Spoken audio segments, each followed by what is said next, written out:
வணக்கம் உறவுகளே, நான் சதீஷ். இன்றைக்கு வந்து என்ன மாதிரியான வீடியோன்னு பார்த்தீங்கன்னு சொன்னால், அர்ஜுனா அண்ணா சம்மந்தமாக தான் கதைக்கணும். அதில் என்னத்துக்காகன்னு சொன்னால், ஒரு சில கேள்விகள் பொதுவாக ஒரு சில விமர்சனதாரிகள், சரியா, அர்ஜுனா அண்ணாவை பிடிக்காத நபர்கள் இப்போ வந்து ஃபேஸ்புக்லேயும் டிக்டாக்லேயும் யூடியூப்லேயும் வந்து எதிராக சில கேள்விகள் கேட்டிருந்தது. அப்போ அதில் வந்து எனக்கு ஒரு கேள்வி ஒன்று அவையில் கேட்டிருந்தா, அது வந்து என் மனசில் ஒரு ஆழமாக பட்டுட்டுது. அப்போ நான் அது சம்மந்தமாக கதைக்கணும்னு நினைக்கிறேன்.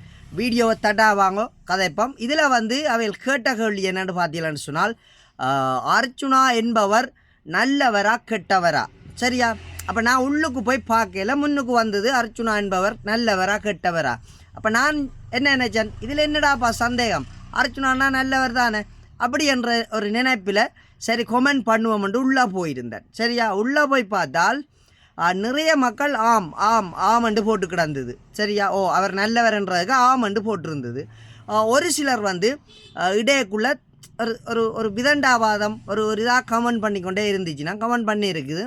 அப்போ நான் வந்து அதுக்கு பதில் சொல்லணுமென்று ஆசைப்பட்டேன். சரியா, நான் வந்து ஃபேஸ்புக்லேயும் பதில் சொல்லியிருக்கிறேன், யூடியூப்லேயும் பதில் சொல்லணுமென்னு வந்திருக்கிறேன்.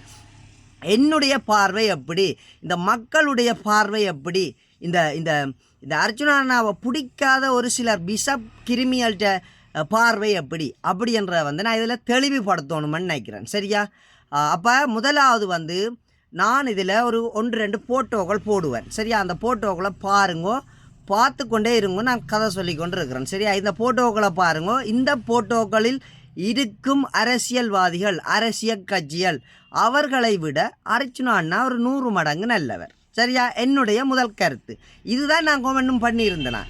அப்போ இவர்களை ஏன் நான் ஒப்பிட்டு காட்டுறேன்னு சொன்னால், இப்போ ஒரு யுத்தம் முடிஞ்சு வந்த ஒரு 15 வருஷ காலமாக ஆயிட்டுது.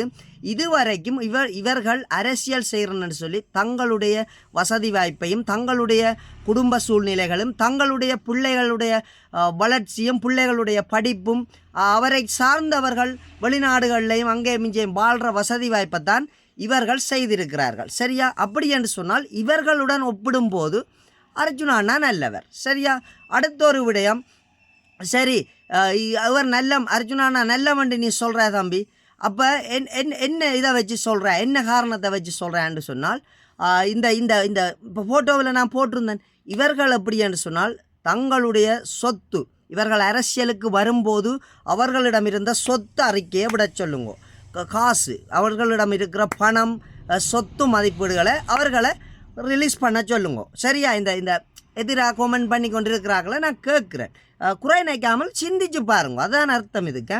அவர்களின் சொத்து மதிப்பீடுகளை அறிக்கை பண்ணி வெளியிட சொல்லுங்க. சரியா, நாங்களும் அர்ஜுனா அண்ணாட்ட வேண்டுகோள் வைக்கிறோம், உங்களுடைய சொத்து மதிப்பு இது எப்போ சொல்லுங்க. அப்போ 2009ஆம் ஆண்டு பிறகு வந்து அரசியல் செய்ய வெளிக்கிடையக்குள்ள அவர்களிடம் எவ்வளவு சொத்து இருந்தது, அதே போல் அர்ஜுனா அண்ணாவும் இப்போ ஒரு 2 கால பகுதிக்கு முதல் அரசியலுக்கு வந்தபடியா அந்த 2 வருஷத்துக்கு முன்னுக்கு இருந்து அந்த அந்த அவர் துவங்கின கால பகுதியிலிருந்து இப்போ இருக்கிற சொத்து மதிப்பீட்டையும் வந்து நாங்கள் அறிக்கையாக விட சொல்கிறோம். சரியா, நாங்கள் சொன்னால் அண்ணா கேட்கும், அண்ணாக்காண்டி நாங்கள் ஆதரவு தெரிவிக்கிறது வந்து அண்ணாக்கு 100% தெரியும். என்னுடைய தம்பி, என்னுடைய ஒரு உறவுகள், தன்னை பிடிச்சவங்கள் வந்து தனக்கொண்டன்னு சொன்னால் வெறித்தனமாக யோசிக்கக்கூடிய ஆக்கள், வெறித்தனமாக செயல்படக்கூடிய ஆக்கள்ன்றது வந்து அவருக்கு தெரியும். நாங்கள் ஒரு கோரிக்கை வச்சால், இல்லைன்னு சொன்னால் நிறைய உறவுகள், அவரை பிடிச்ச நிறைய உறவுகள் கோரிக்கை வச்சால் அவர் சிம்பிளாக விட்டுட்டு போவார். இல்லை, அவரை கேட்கவே தேவையில்லை, அவர் கணக்கறிக்க வளமையாக விட்டு கொண்டு தான் இருப்பார். சரியா, இவர்களை இந்த ஃபோட்டோவில் காட்டினதும் இன்னும் ஏனைய அரசியல்வாதிகளையும் தயவு செய்து ஒருக்கா தமிழ் மக்களுக்குரிய அரசியல் செய்கிறீர்கள், நீங்கள் அரசியலுக்கு வரும்போது உங்களிடம் எவ்வளவு சொத்து இருந்தது, நீங்கள் அரசியல் வந்ததுக்கு பிறகு உங்களிடம் எவ்வளவு சொத்து உள்ளது என்றது இருக்கா கண்டிப்பாக நேர்மையான அரசியல்வாதி யாராக இருந்தாலும் வெளிவிட சொல்லுங்க. சரியா, இது வந்து ஒரு சேலஞ்சாக எடுத்துக்கொள்ளுங்க, விட சொல்லுங்க, பார்ப்போம். நீங்கள் வந்து கொமெண்ட் பண்ணுறீங்களானே, இப்படி இருக்குது அப்படி இருக்குது, அர்ஜுனா ஒரு கள்ளன் இப்படி என்று போடுறீர்கள். சரியா, இவ்வளவு காலமும் 2 வருஷ காலம் முடியுது அரசியல் செய்ய வெளிக்கிட்ட அண்ணா ஆருடைய குடும்பங்களையும் சீரழித்துள்ளாரா, இல்லை ஆருடைய ஒரு சொத்து காணி பூமி ஏதாச்சும் அபகரித்துள்ளாரா, இல்லைன்னு சொன்னால் தன்னுடைய பேங்க் பேலன்ஸை வந்து நிரப்பி உள்ளாரா, வடிவாக யோசிக்கணும்.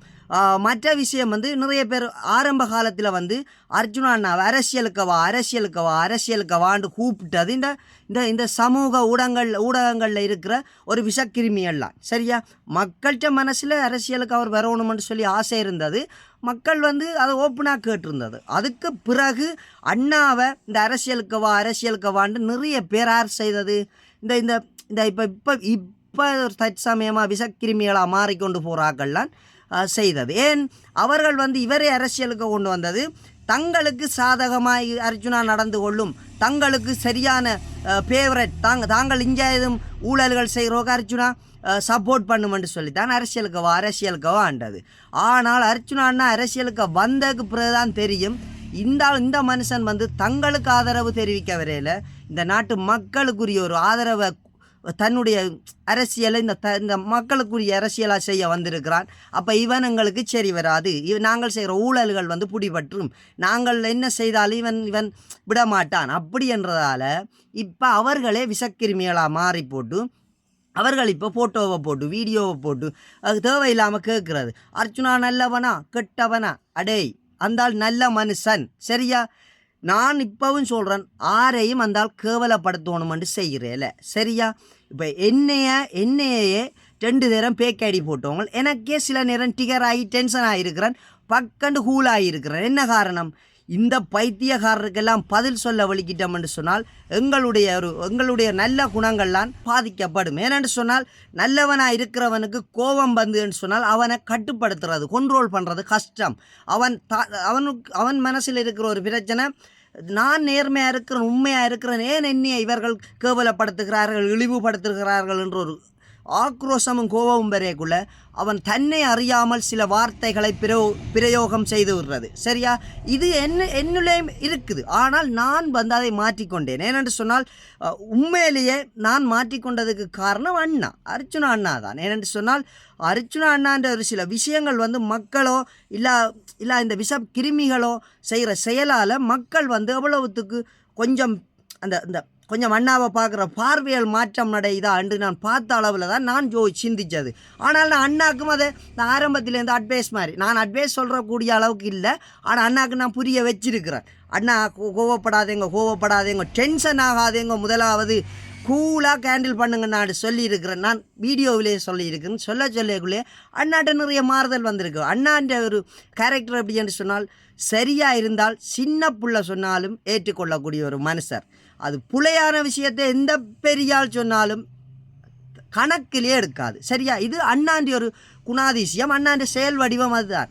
அண்ணாவை நான் புரிஞ்சு வச்சுக்கிறேன் 100%. வெகு விரைவில் நான் அண்ணாவை சந்திப்பேன்.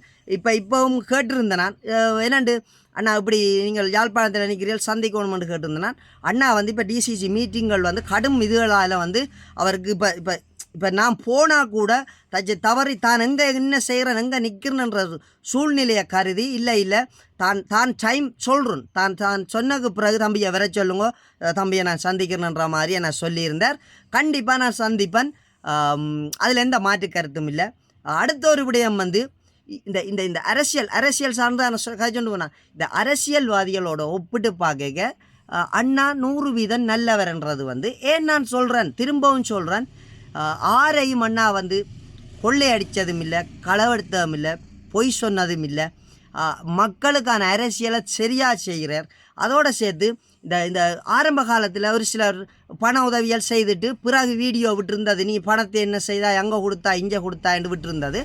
அந்த இதுகளுக்கெல்லாம் வந்து உண்மையிலேயே ஸ்ரீலங்காவில் இருக்கிற நடைமுறைகளுக்கும் ஸ்ரீலங்காவில் இருக்கிற பண செலவுகளுக்கும் வந்து ஒரு பொறுத்த நேரம் ஒரு அவசரத்தில் செய்கிற செலவுகளை கணக்கிட்டு பார்க்கலாது. அதுக்காக பணம் கொடுத்தவர்கள் கூடாதவர்கள் என்று சொல்ல வரையில. நீங்கள் அந்த நேரம் அவர்கிட்ட கஷ்டத்தை தீர்த்து வைத்தீர்கள், அவர்கிட்ட கஷ்டத்துக்கு பங்கு கொடுத்து நின்று இதாண்டினியல் சப்போர்ட் பண்ணினியல், அதுக்கு நாங்கள் தலை வணங்கி பாராட்டுவோம். ஆனால் செய்த ஒரு உதவியை உதாசீனப்படுத்தி நீங்கள் கேவலப்படுத்தக்கூடாது, நீங்களே சொல்லக்கூடாது இப்படி செய்தான் அப்படி செய்தாண்டு. நம்பிக்கை இருந்தபடியாக தானே பயணிக்க வலிக்கிட்ட நீங்கள். அப்போ எனக்கெல்லாம் ஒரு சில உறவுகள் சொல்லிவினோம், தம்பி நிறைய பேர் இடையில விட்டுட்டாங்க அர்ஜுனா அண்ணாவை, நீயும் அப்படி செய்திருவியோன்னு சொல்லி இன்றை வரைக்கும் என்னை ஒரு சிலர் நம்பாதாக்களும் இருக்கிறோம். இன்றைக்கு போன் கதைக்க கூட சொன்னேன், தம்பி நான் 2.5 வருஷமாக அர்ஜுனாவோட பயணிக்கிறேன், என் பேரை சொன்னால் உடனே இன்னாரண்டு சொல்லும். ஆனால் நான் இண்ட வரைக்கும் பயணிக்கிறேன், நீயும் அதே போல் பயணிக்கணும், இடையில விட்டுக்கிட்டுறாத. அப்போ நான் சொன்னேன், அண்ணா நான் யூடியூப்பில் காசு சம்பாதிக்கணுமென்ற ஏமில் வரையில் நான் எனக்கு பாதுகாப்பான வலைதளம் எதன்று பார்த்தால் யூடியூப்பை தான் நான் முடிவு தேர்ந்தெடுத்தேனான்னு சொன்னேன். ஏன்னு சொன்னால் ஃபேஸ்புக் வந்து எல்லாரும் பாவிக்கிறபடியாக அதுவும் வந்து ஒரு பாதுகாப்பான வலைத்தளம் இல்லை. டிக்டாக் வந்து அது உண்மையிலேயே பாதுகாப்பே இல்லாத ஒரு வலைத்தளம். ஏன்னு சொன்னால் நான் அதுக்கு ஒரு பேரொண்டு வச்சிருக்கிறேன், குறைநைக்கேன்னு சொன்னால் நான் இப்படி சொல்லுவேன், குறைநைக்கக்கூடாது. ஒரு தரும் என்ற வீடியோ பார்க்குற ஒரு தரும் குறைநைக்கக்கூடாது. அது வந்து அந்த வெத்திலப்பட்டி என்று நான் வச்சுக்கிறேன். அதுக்கு வந்து சொல்லுவேன், அந்த முன்னுக்கு ஒரு வரி வரும், அந்த வரியிலேருந்து வெத்திலப்பட்டி என்று வச்சுக்கிறேன். ஆரும் பாவிக்கலாம், ஆரும் எடுத்து சப்பலாம். வெத்திலப்பட்டியும் அப்படித்தானே, எங்கே என்ன கிடந்தாலும் எடுத்து சப்பலாம், பிக்கலாம். அதே மாதிரி தான் டிக்டாக்கும் வெத்திலப்பட்டி மாதிரி. நான் அதுக்கு பேர் வச்சுக்கிறேன் வெத்திலப்பட்டி என்று. ஏன்னு சொன்னால் நான் ஆரம்பம் அதில் பயணித்தேன். இந்த லைவ் எல்லாம் எல்லாரும் வர சொல்லி போவேன். கண்டவன் நின்றவன் எல்லாம் ஏறி பேசுவான், கத்துவான். ஒரு ஆளாக ஹேண்டில் பண்ணலாம். இப்போ நான் லைவ் போட்டேன்டா என்னாலேயே ஹேண்டில் பண்ணலாம் போயிடும். அப்போ நான் யோசிச்சு பார்த்தேன், இந்த டிக்டாக்ன்றது வந்து உண்மையிலேயே வெத்திலப்பட்டி, அதை விட்ரா சதீஷ்ன்னு சொல்லி போட்டு தான் யூடியூப்புக்குள்ளே வந்தேன். இந்த யூடியூப்பை என்னையை திறக்க வச்சது வந்து பிரவாண்ணான்னு சொல்லி, லண்டனில் இருக்கிற பிரவாண்ணா தான் இதை திறந்து சதீஷ் இப்படி செய்யன்னு சொல்லி எனக்கு முதலாவது ஒரு அத்திவாரம் போட்டது அவர் தான். அது இந்த இது பிறகு நினைக்கிற உறவுகளே, மற்ற உறவுகள் எனக்கு நிறைய சப்போர்ட் பண்ணியிருந்தேன். எனக்கு காசுதவி எல்லாம் வந்திருந்தது, என் பிறந்த நாளுக்கு வந்திருந்தது. என் மகள், என் 3வது மகள் பிறந்து 31க்கு தொடக்கு கழிக்க இல்லாமல் இருக்க வந்திருந்தது. என் பிறந்த நாளுக்கு பர்சனலாக அம்மா ஆள் அனுப்பியிருந்தவா. அப்போ நான் வந்து இதில் ஏன் சொல்கிறேன்னு சொன்னால், அவர்கள் நினைக்கக்கூடாது சதீஷுக்கு நாங்களும் உதவி செய்திருந்தவேன், இதில் பேரை சொல்லலை ஊரை சொல்லலையண்டு. நேற்று வந்து கிஃப்ட்டு தந்த ஆக்களையும் வந்து பாருங்க, நான் பேர் சொல்ல மாட்டேன், நாடு மட்டும் சொல்லுவேன். ஏனென்று சொன்னால் எங்களை தாக்கணும், எங்களை பழி வாங்கணும் என்று சொன்னால் எங்களுடைய உறவுகளைத்தான் பகடக்காய், அதாவது சாதகமாக ஒரு கேவலமாக கதைக்கக்கூடிய ஒரு சமூக வலைதளங்களில் வந்து உங்களை கூடாத மாதிரி கதைப்பாங்க. இப்போ உங்களுடைய நாட்டையோ இல்லை உங்களுடைய இதை சொல்லி நாங்கள் பயணித்தா உங்களை குறையாகவும் கேவலமாகவும் கதைக்கல. எங்களுக்காக நீங்கள் ஒரு ஒரு குறையோ அவமானத்தை சந்திச்சிடக்கூடாண்டாக்காண்டி தான் நான் அதை சுட்டி காட்டி நான் சொல்கிறேன். இல்லை மற்றும்படி எனக்கு உதவி தேவை, எனக்கு கஷ்டம்னு சொன்னால் நான் நேராக கேட்பேன். நான் யாரையும் பயப்படுற ஏன்னு சொன்னால் எனக்கு தேவைன்றதை நான் தான் கேட்கலாம். அப்போ அதால் நான் ஆரையும் நான் இது பண்ணுறேன், கஷ்டப்படுத்துகிறேன். ஒரு சில உறவுகள் தாங்களாகவே என்னுடைய கஷ்டத்தை புரிஞ்சு தாங்களே செய்திருக்கணும். எனக்கெல்லாம் வந்து என் மகள் பிறந்து உண்மையிலேயே விடிய 31 இரவு சாமான் சட்டு வேணும், என்ன பண்ணுறது, கோழி இறைச்சி சமைக்கிற அந்த டைம் நான் இறுக்கத்தில் கம்பியில் தேத்தி கொண்டு நிற்கிறேன். ஒரு கோலொண்டு வருது, ஐயா டாசா சதீஷ் என்ன செய்கிறீங்களான்னு கேட்டேன். நான் மனசில் ஒரு கவலையாக இருந்து சொல்லி, நான் இப்படித்தான் இது பிரச்சனை இப்படி இருக்குது, நான் இப்படி வேலை செய்ய நிற்கிறேன், கொஞ்சம் கதைக்கக்கூடிய மாதிரி இல்லை, நான் இப்படியான ஒரு சூழ்நிலையாக நிற்கிறேன்டா. சரி வையாப்போன்னு சொல்லிட்டு இரவெடுத்து எனக்கு இந்த பிள்ளைக்கு நான் அம்மா தார ஒரு கிஃப்டண்டி நினச்சி கொண்டு இதை வடிவான்னு சொல்லி தந்திருந்தேன், நான் செய்திருந்தேன். பிறகு அதே மாதிரி என்னுடைய பிறந்த நாள் அதுக்கும் வந்து உதவி ஒரு பக்கண்டு திடீரெண்டு அதில் தான் நான் அந்த பிறந்த நாள் எந்திய இதன்ற விட அர்ச்சனா அண்ணாண்டியும் செய்யணுமன்ற ஒரு ஐடியாவில் சில வேலைகள் செய்தேன்.